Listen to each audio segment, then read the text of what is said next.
We've heard from President Trump some frustration in recent weeks about President Putin. One of the things he said he's very nice all the time, but it turns out to be meaningless.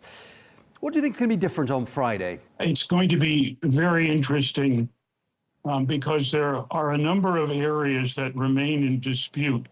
some of which President Trump has apparently indicated a high degree of flexibility, in part probably to attract President Putin to the meeting as a way of beginning the activities. Some think that a lot of this is also designed somehow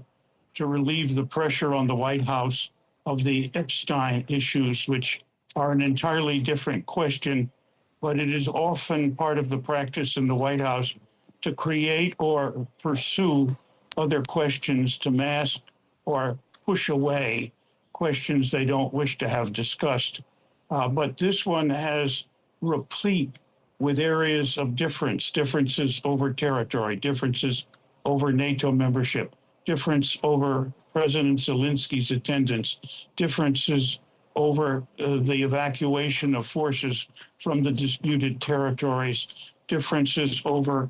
can President Zelensky count on American guarantees. These are all part of what is clearly the intended agenda, at least in terms of how analysts, commentators, and other diplomats see the unfolding of the Alaska meeting.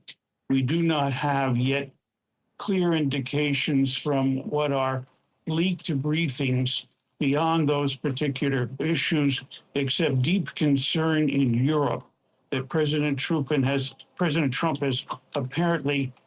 collapsed on a number of issues to bring President Putin on board, and then to see whether by listening, as he phrases it, he can work out the notion of whether President Putin is malleable